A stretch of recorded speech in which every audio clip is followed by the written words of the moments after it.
Gracias. Muchas gracias, querido Ale. Gracias a todos ustedes por estar aquí esta tarde, noche de Día de Acción de Gracias. Fíjense que, bueno, pues es un día grande en los Estados Unidos, ¿no? Que por cierto es el único país que recuerda esta celebración, que, insisto, incluso fue la pregunta que le hicimos hoy a lo largo de nuestra programación en Central FM Equilibrio, si nos gustaría, como mexicanos, que tuviéramos también nosotros un día para dar las gracias. Dar las gracias es muy enaltecedor, ennoblece el espíritu, el alma. El agradecer es un don divino que hace que los sentimientos se entrelacen de una forma mucho más espiritual y al mismo tiempo permanente. El agradecimiento es un atributo extraordinario de los seres humanos y mucha gente, hay que decirlo, agradece, pero en la coyuntura del tiempo. Es decir, hay, y me ha tocado muchísimo en la vida, momentos en los que yo he sentido el agradecimiento expresado a mi persona, pero luego el tiempo borra. Y yo lo que trato, a veces fallo, es que el agradecimiento que yo tengo sea perenne, sea por siempre, esté vivo, esté actuante, sea vigente y no caduque, porque pues, caducan las medicinas o los alimentos o las verduras, ¿no? Pero el agradecimiento no debe de caducar nunca. Es como un don maravilloso, extraordinario, que tenemos los seres pensantes. No solamente pensantes, sino también los seres que tienen sentimientos. Si tú, por lo que sea, ¿no? Cuidaste a un perro y lo apapachaste y lo quisiste y lo alimentaste y lo protegiste y lo tapaste y lo bañaste y lo cepillaste y te encargaste de él y un día se pierde,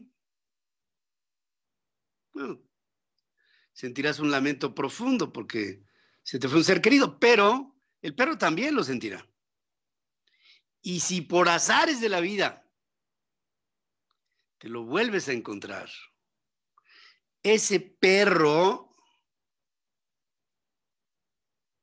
te mostrará su agradecimiento, llorará al verte, se te echará encima, te va a lamer la cara, te va a hacer sentir que todo lo que le diste, él lo guardó en su corazón y nunca lo olvidó.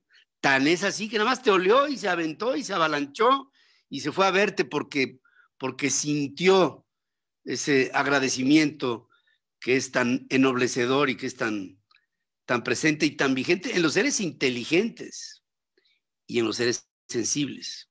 El agradecer es no solamente humano, el agradecer es divino y la naturaleza tiene una fauna que agradece, tiene una flora que no han visto de cuando dices esta planta, qué agradecida, mira, le pongo y me responde con aroma, con color, con verdor, con tono de su parénquima, ¿no? Que agradece y que te dice gracias por tus cuidados, por tu esmero. El agradecimiento es un sentimiento hermoso y se los deseo a todos con el corazón.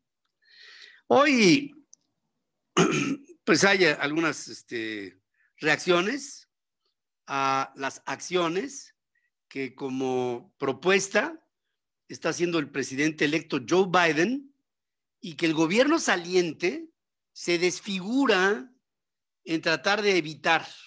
Por ejemplo, esta acción anunciada por el presidente Biden el día de ayer, en la que decía, trabajemos por los 11 millones de seres humanos que en los Estados Unidos no han recibido su cobijo, su nacionalidad, su compromiso del país con ellos y evitemos que haya más separaciones y evitemos que haya esta desvinculación de las familias. Bueno, hoy, el gobierno del presidente Trump apeló a la orden judicial que prohíbe la expulsión de menores migrantes que cruzaron la frontera solos, una política promulgada durante la pandemia por el coronavirus para negar la protección de asilo a los niños. Si bien es cierto, esta es una acción que se dio en un ámbito humanitario, está también mostrándonos hasta dónde podrá ir el gobierno del presidente Trump en su salida ante la iniciativa de Joe Biden de juntar a los inmigrantes que están en una condición ilegal y darles un estatus de ser norteamericanos, de ser americanos, de pertenecer a ese país. Organizaciones defensoras de los inmigrantes pidieron a Joe Biden que suspenda el uso de una peligrosa arma digital que utilizan los agentes del Servicio de Control de Inmigración y Aduanas durante las detenciones de indocumentados. Se trata de un sistema que se llama EAGLE, por sus siglas, Directed Identification Environment, EDI, un programa poco conocido mediante el cual los oficiales del ICE pueden recolectar a través de un dispositivo móvil datos biométricos de los inmigrantes, incluyendo tocar el piano, las huellas dactilares, y dice organización, por ejemplo, como la de Mi Gente y un grupo de abogados Just Futures Law, que esto no debe ser utilizado porque es una intimidación a la sociedad con estos elementos digitales que te hacen entrar en una especie de Big Brother del que ya no te puedes mover. Y esto es invasivo, es intimidatorio, es denigrante. Donald Trump aseguró hoy que va a dejar la Casa Blanca si el colegio electoral declara ganador a Joe Biden. Sin embargo, o sea, inmediatamente lo admite, ¿no? Pero insiste en la consistencia de sus acusaciones. Dice, que por cierto son infundadas porque no ha demostrado nada, que se le hizo al sistema electoral un enorme fraude. Por primera vez se conoció la voz de Trump contestando a la gente. El presidente respondió a preguntas de la prensa, tuvo una plática virtual con tropas estadounidenses asignadas en posiciones en el extranjero. Si el colegio electoral, la pregunta era esta,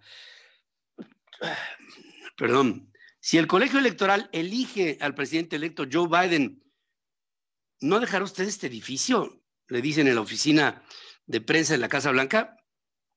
Ciertamente lo haré, contesta, pero creo que van a pasar muchas cosas entre ahora y el 20 de enero. Fíjate nada más esta obstinación, esta obsesión, esta necedad del presidente de actuar así.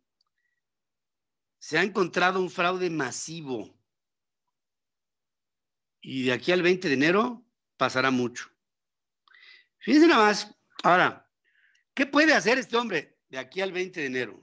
O sea, estamos a 26, quedan 5 días de este mes 4 y diciembre, échale 30, 50, 56, 57 días para que se vaya Donald Trump. Fíjense, fuerzas de la defensa israelí recibieron instrucciones de su gobierno de prepararse ante la posibilidad de que Estados Unidos lleve a cabo un ataque militar en contra de Irán antes de que Donald Trump deje la presidencia.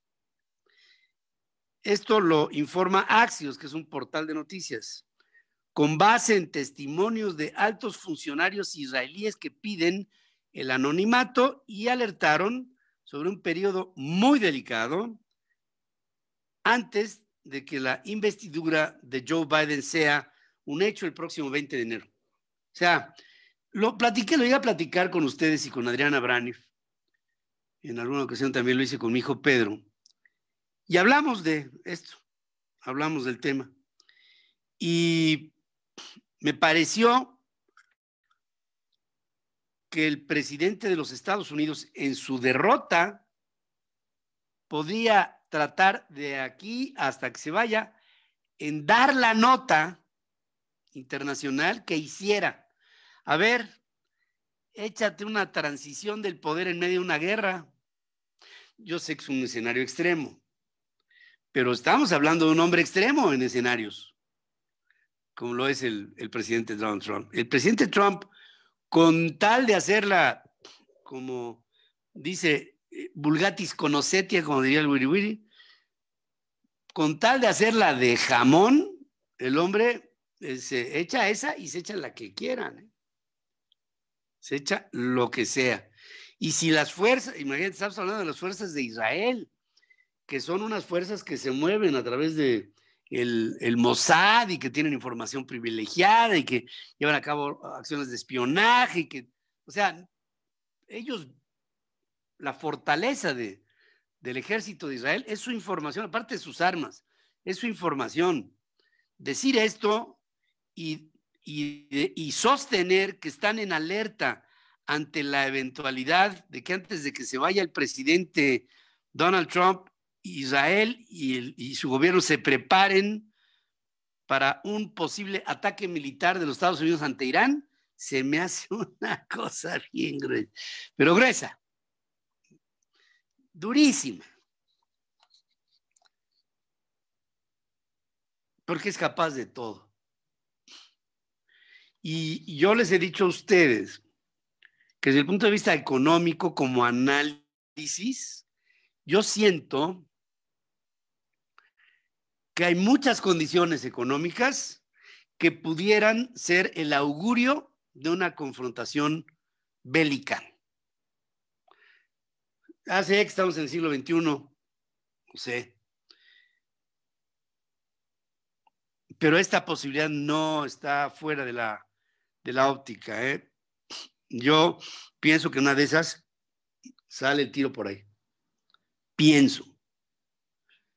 Y ven ustedes aquí por la información que les doy de Israel, que esto no solamente es un comentario en el vacío, en el éter, es una posibilidad real, porque aparte, justamente una de las gracias de la transición del poder es que hasta el último minuto del mandato de un presidente es el hombre que tiene el control de las Fuerzas Armadas del ejército más poderoso del mundo.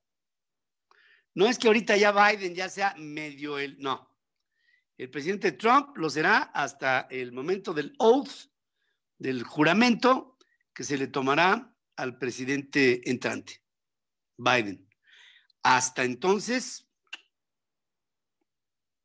hay algunas expectativas. Por ejemplo, Riyad al-Maliki, que es el ministro de Relaciones Exteriores palestino, se muestra optimista de cara a la llegada de Biden a la Casa Blanca. Dice que la autoridad palestina está dispuesta a retomar, fíjense hasta dónde está el buen mensaje de lo que proyecta Biden, de retomar las negociaciones directas con Israel sin más condiciones que el respeto a las resoluciones de la Organización de las Naciones Unidas y también a la propia iniciativa árabe por la paz. Y si antes de si antes incluso de ser convocados a una mesa, el pueblo palestino dice, la autoridad palestina dice, estaríamos pues dispuestos, oye, el capital político con el que está entrando el presidente Biden es tremendo, ¿eh? Porque hay una enorme expectativa. La tiene el pueblo palestino, la tiene Israel, la tiene Europa, que dice, tendamos los puentes, la tiene Xi Jinping, el presidente de China, la tienen pues, muchos países, ya te digo, ¿no? Canadá, etcétera. No han operado diplomáticamente todavía ni Vladimir Putin, ni Jair Bolsonaro, ni el presidente López Obrador. Pienso que no es lo mismo, fíjense, y no es con esto denigrar, no. No es lo mismo que quien se resista a felicitar a Biden sea Putin, a que quien se resista a hacerlo sea López Obrador. Hay una diferencia abismal. Rusia es una potencia nuclear. Rusia tiene un aparato que se llama el Ejército Rojo. Rusia es un país preparado para la guerra. Rusia es una superpotencia en todos los órdenes, político, económico y social. Rusia es parte del mundo multipolar. México no. Ya ni hablo de Brasil, porque es tema de Brasil. No, México no es todo lo que acabo de decir de Rusia. Y por lo mismo, la política del buen vecino ya tendría que haberse aplicado por el gobierno de la Cuarta Transformación. Que ahora, más que transformación, parece una desfiguración. Aparentemente, el primer aliado de los recursos que supuestamente le quedan a Trump para quedarse en el poder es lo que está aplaudiendo el presidente López Obrador. Y si no es así, pensemos que no sea así, dicen que la forma es fondo. Y si en la forma el presidente de México no ha felicitado al presidente Biden, en el fondo, el presidente Biden y su equipo de trabajo identifican esta falta de pulcritud en una relación futura binacional. No es Putin, no es Rusia, es México. Y yo recuerdo, vayámonos a la historia, presidentes que han tenido una buena relación con los Estados Unidos, de actitud, de diplomacia, de sagacidad política, de conveniencia, han hecho maravillas de la relación. Pero también ha habido distanciamiento. Y yo me pregunto, como si fuera un líder de Estado, ¿qué prefiero y con quién? Quedar bien ante la dignidad que se interpreta en la opinión pública internacional. ¡Qué dignidad del presidente de México! ¿Cómo se nota que está haciendo ejercer su fortaleza? Fortaleza económica, no tengo la menor duda. Somos el primero o segundo socio comercial de los Estados Unidos. Ahora, fortaleza militar, pues digo, que no hay argumento, ¿no? Y, por supuesto, una tremenda fortaleza social. O sea, ¿qué país del mundo tiene en los Estados Unidos 40 millones de representantes? ¿Qué país del mundo tiene más consulados que México en Estados Unidos? ¿Qué país del mundo comparte una frontera de más de 3,000 kilómetros de zonas limítrofes? Digo, Canadá, pues, pero por los dos lados, por el lado, digamos, de Alaska y por el lado de, digamos, su frontera sur con Estados Unidos, frontera norte. O sea, ¿qué país del mundo tiene, en términos generales, lo que nosotros tenemos como Estados Unidos?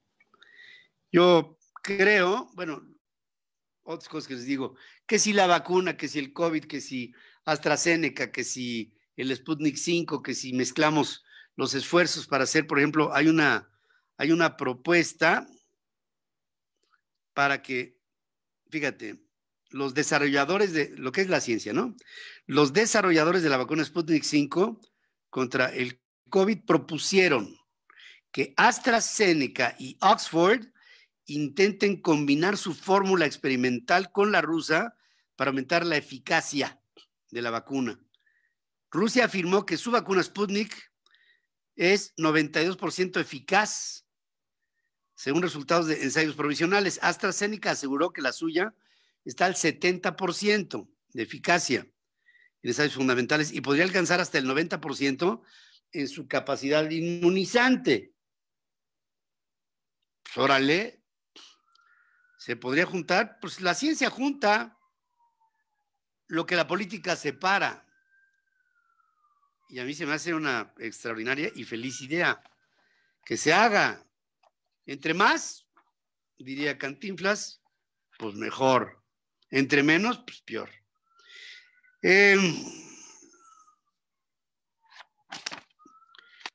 No sé, a ver, tómenlo ustedes. Primero lo digo y luego me dicen. El Senado de la República aprobó la reforma constitucional que elimina el fuero presidencial y permite que se le pueda juzgar no solamente por traición a la patria, sino también por corrupción, que es una forma de traicionar a la patria, ¿no? Por procesos viciados en elecciones en las que incida de manera ilegal y de otros como cualquier ciudadano, igualito. La minuta avalada fue turnada a los congresos de los estados para continuar con el proceso constituyente. Se acabó la impunidad, los privilegios que por décadas permitieron a los presidentes de la República en turno cometer todo tipo de corruptelas. Actuaron como rufianes, como lo hicieron Enrique Peña Nieto, Felipe Calderón, Vicente Fox, dijeron legisladores de Morena, como Martí Batres, que tuvo una frase para la historia. Dice, esto es lo fregón de la reforma, que el presidente de la República pueda ser juzgado como cualquier otro delincuente, porque nunca en la historia de México se ha planteado constitucionalmente que el presidente pueda ser juzgado efectivamente. Sin embargo, el PAN inmediatamente volteó y con un cierto sospechosismo dijo, se trata de una simulación burda. Incluso Damián Cepeda dice que si se le demuestra que el Ejecutivo puede ser juzgado con la minuta aprobada, él renunciará a sus funciones de legislador, que es un puesto irrenunciable. Lo que hace este dictamen es que se amplían los delitos por los cuales el presidente puede ser juzgado, pero no le digan a la gente que se eliminó el fuero. Por favor, quédense calladitos. Es un sueño el eliminar el fuero que convenientemente se ha alojado en personas como un habeas corpus, que es una especie de amparo permanente de la ley y de la justicia en México, que otorga, sí, protección para tomar decisiones de Estado, pero al mismo tiempo impunidad, cuando estas decisiones de Estado son avaladas extralegalmente o, más bien, que extralegalmente avalen condiciones de fuero que no son otra cosa más que la vereda hacia la gloria y la impunidad completas. ¿Que puede ser una simulación? Yo no tengo, lo que dice también Cepeda, no tengo la menor duda, porque el populismo es así. Quiero pensar bien y a pie juntillas decir qué bueno que se le quite el fuero al presidente. Qué bueno que se le quite a los legisladores, qué bueno que se le quite a los burócratas de alto nivel en los gobiernos, qué bueno que se le quite a los gobernadores, qué bueno que se le quite a los jueces y ministros, qué bueno. Pero si esto es, como tanto que hemos visto, una simulación más de esta cuarta transformación, pues entonces sí, esto nos lleva a una tremendamente agria, turbulenta, tormentosa preocupación. Por supuesto que sí. ¿Qué les puedo decir?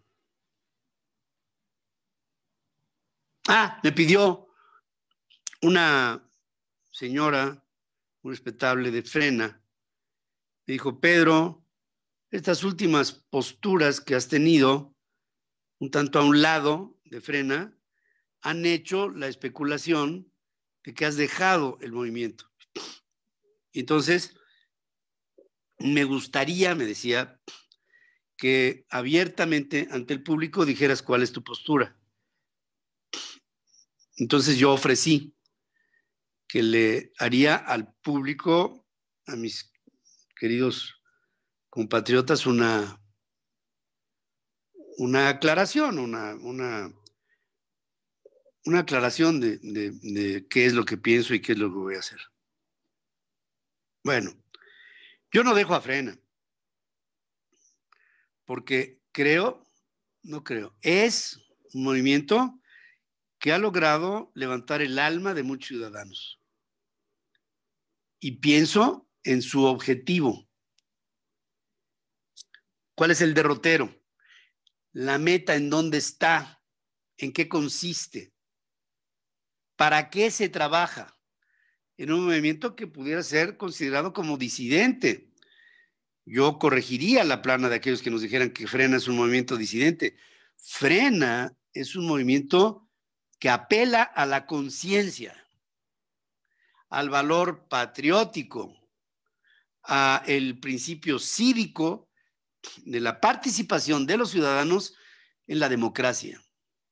Y si ciudadanos activamente participando en la democracia salen a las calles para decir fuera López, hay que ver por qué se dice fuera López y entender que lo que dice la ciudadanía tiene un grado de razón. No es un capricho decir fuera López, es una postura ciudadana, civil y consciente. Entonces, el fuera López tiene sentido. Es como si hubiera un líder en la historia en un momento y la historia pudiera asociar a un grupo de civiles en torno a disuadir a una postura intransigente para evitar más daño, pues entonces es válido.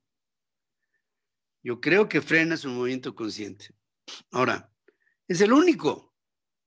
Por supuesto que no. Yo he aprendido algo en mi vida como un hombre que se ha educado en la ingeniería. No descartes fórmulas que te lleven a la solución de un problema. No desacredites organizaciones o planteamientos que te lleven a la misma solución. No descartes otros movimientos ciudadanos que pretenden por otras vías lo mismo. Evitar que en México caigamos en las redes del populismo. Y si ya estamos en ellas, hacer todo lo posible para salir de esas redes y de ese influjo. Va. Entonces, sí por México, sí por México. Mexicanos unidos contra la corrupción, mexicanos unidos contra la corrupción. El viva Cristo Rey, viva Cristo Rey. Viva Frena, viva Frena. Viva toda entidad viva de la ciudadanía que pretende un solo fin, proteger a México, cobijarlo, evitarle un daño, una fractura. Entonces, mi postura es, pues yo me imagino que es la que debe ser de todos. Un ciudadano que ama a su país quiere lo mejor para su país. Ahora, esta lucha no empezó con López Obrador en el poder. Esta lucha, uno de los momentos más felices de mi vida, fue cuando perdió el PRI en el 2000. No porque ganaba Fox, sino porque perdía el PRI. Y uno de los momentos más tristes de mi vida fue cuando me di cuenta que el PAN no supo consolidar la idea que pudo haber guiado en el poder, estando en el poder, 12 años, y haber desde el poder institucionalizado un cambio para nunca más volver a un punto original. Y volvimos. Y uno de los días más tristes de mi vida no fue cuando perdieron todos los aspirantes a la presidencia, incluido yo, fue cuando ganó Enrique Peña Nieto. Fue mortífero porque sabíamos lo que iba a pasar con la putrefacción de este país. Y después de eso vino la chicanada y gana Andrés Manuel López Obrador. Qu'est-ce qui nous pouvons faire? ¿Qué hacemos con esta situación? No, es pregunta, no podemos caer más bajo. ¿Ustedes verdaderamente piensan que esto que está conduciendo el presidente tiene pies y cabeza? ¿Ustedes creen que el presidente sea un hombre inteligente? ¿Ustedes verdaderamente piensan que toma decisiones con la cabeza y con la proyección de un estadista? Bueno, si es así, pues, lo que estoy diciendo ni le hagan caso. Si no es así, yo estoy con Frena y con cualquier organización civil, ciudadana, que acabe esta pesadilla. Entonces, yo ratifico mi absoluta convicción como mexicano, ya no es Pedro el que se dedica a la comunicación, no. Como mexicano, enamorado de mi país, enamorado de mi gente, de mi cultura, de mis antecedentes, de lo que me ha dado esta identidad por una patria, tenemos que estar juntos y evitar esta catástrofe. No hay mucho, en el mundo hoy, ni en México.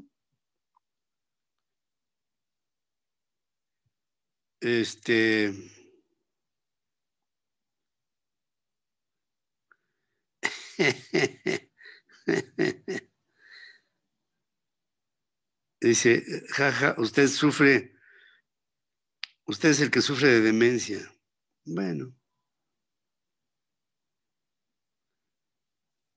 hay algunas vulgaridades que no vale. Ay, hoy me mandó mi querido Andrés García Gamboa, te mando un saludo, Andresito querido amigo de Yucatán, muchos años, de toda mi vida. Me mandó un video, híjole, tan bonito. Dice, el águila, y sale un águila volando así, esplendorosa, con sus alas desplegadas en el vuelo. Es el único animal que es atacado por el cuervo. El cuervo ve volar un águila, la alcanza, se le monta en su lomo y la picotea al águila. Y el águila no hace por el cuervo, no voltea a verlo. El águila, cuando siente al cuervo encima, despliega sus alas y toma una mayor altura, y una mayor altura, y una mayor altura, y una mayor altura, hasta una altura tal que el cuervo ya no puede respirar. El águila sí, porque está hecha para grandes alturas. El cuervo no, porque está hecho para vuelos más ralos, más bajitos. El cuervo deja de picotear al águila. El águila ni voltea a ver al cuervo, pero de repente siente el águila que ya no tiene el peso en el lomo del cuervo que lo oprimía. El cuervo, al haber llegado tan alto, se asfixió y cayó como un plomo desde las alturas. Y el águila siguió volando. Y decía este hermoso pensamiento: cuando se te pare un cuervo, despliega tus alas. Estamos llenos de cuervos. Vuela más alto.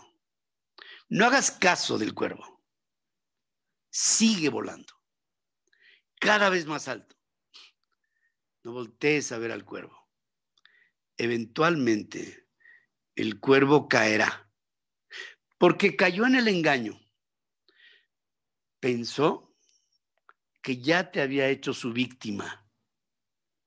No se percató que estaba perdiendo oxígeno, que estaba volando más alto de su estándar, porque estaba engolosinado, estaba embelesado con la idea de que tenía a su víctima, que la podía picotear. Y el águila bien sabía que al cabo de unos cuantos metros más de lo que el cuervo aguantaría, el cuervo se vendría abajo. Cuando yo siento que un cuervo me acecha, he de decirlo, cometí en el pasado el error de reaccionar. Y se me olvidó un sabio consejo de mi madre de cuando era yo chavo. Mi madre me llenó de consejas y de dichos. Y había uno hermoso que tenía, que cuando eres joven parece que no oyes, pero se te quedan las cosas. Mijo, ¿quieres acabar con tu enemigo? Mátalo. Ignóralo. Eso lo hará que se le fracture su espíritu. No le hagas caso. No lo voltees a ver. Vuela como el águila. Yo sé que estamos llenos de cuervos y que hay gente que ni siquiera entiende estas hermosas figuras literarias que hablan de un ejemplo de la naturaleza. Y su respuesta es como la de un cuervo. Quema mucho el sol. Dime si no puede haber un cuervo más obvio.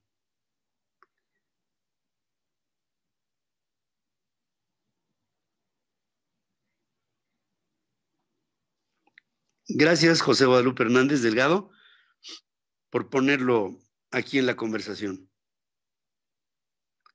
Si vamos de acuerdo con un grupo, Frena, y con un Sí por México, y con un Mexicanos Unidos, y con un SOS México, y con un Chalecos México, y con lo que sea que me quiera recibir, por supuesto, ¿qué les parece si juntamos todo este momento de la historia de México y hacemos un grupo? Que se los dejo, a ustedes. Si lo forman, yo estaré. No me afanaré en formarlo, pero me encantaría que surgiera. Estamos unidos mexicanos. Estamos unidos mexicanos. ¿Qué tres palabras más significativas y poderosas? ¡Qué fuerza! Estamos unidos mexicanos. Con una unicidad, con una fuerza de ánimo, con una intencionalidad, con un derrotero. Estamos unidos mexicanos. Yo sé que en este momento no lo estamos, porque nos han dividido. No solamente nos han dividido, en la división nos han confrontado. Yo puedo subir a un autobús y me pongo a un lado y hay quien me ve y entonces se pone del otro. Estamos divididos. Malo que nos levantemos a pelearnos, porque entonces estamos divididos, pero estamos confrontados. Y México está dividido y confrontado.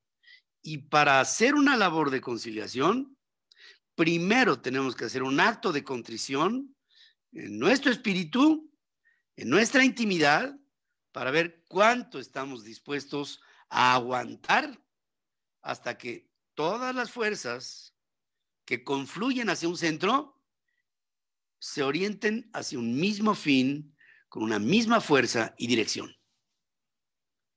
Estamos unidos mexicanos. Si hoy, por ejemplo, Se divide el Frena que se quedó en el Zócalo, del Frena que se fue, del de Gilberto y el de otros. ¿Saben ustedes quién gana? Pues gana el peje, gana el presidente de la República y debe de estarse carcajeando de una presunta división.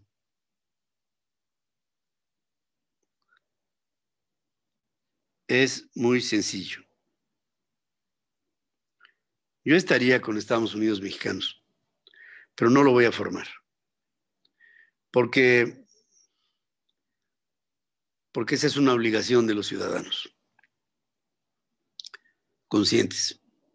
Háganlo.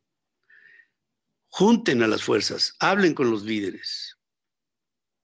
Veamos, comparemos las intenciones. Es mucha chamba, ¿eh? Comparemos las intenciones. Salgamos adelante. ¿Que puedo poner lo que soy? Pues que lo puedo poner, lo he puesto. Pues le echamos la carrocería. Pero ya no voy a hacer otra iniciativa yo. Porque lo he hecho muchas veces. He luchado en contra de los plurinominales. He luchado en una campaña como independiente. He luchado toda una vida como comunicador. Síguele, Pedrito, dale, pégale, órale, con todo. Ya no. No tengo la edad de otras edades. No tengo la donosura de otras lozanías. No, pero sí tengo la experiencia para ponerme en donde creo que se sumarán todas las intenciones. Si todos apostamos bajo un mismo vector hacia Estados Unidos mexicanos, llegaremos. Pero no me toca a mí. Dicho sea de otro modo, yo ya estoy muy viejo para eso. Hay gente joven con enjundia que tiene todo que dar por México. Yo también, pero bajo la fortaleza de tu acción, no de la mía. Y con esto creo también poder demostrar que no estoy ni por el protagonismo, ni por el liderazgo, ni por nada. Si estoy, es porque tengo que hacerlo, porque es mi obligación. Decía Einstein, no temas a los malos, no. Teme a los buenos que no hacen nada por evitar el mal. Esos son los peores. Si tú te quedas ahí, serás de aquellos que repelía Albert Einstein. Para mí, uno de los mayores filósofos, ya sé que es científico, pero fue un filósofo de la vida. Me encantan sus lecciones. Y él hablaba en una ecuación de la fuerza. Y la fuerza es un vector que tiene una dirección, una dimensión, una orientación y un efecto. Si el vector México se uniera en Estados Unidos mexicanos, no habría fuerza que se opusiera a un movimiento con esa fuerza moral.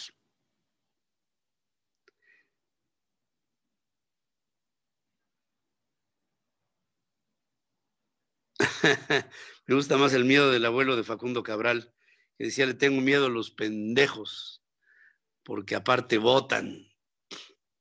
Y ya vieron la cantidad que votó en el 2018. Eso fue una soberana, diría Facundo, pendejada. Gracias por estar conmigo.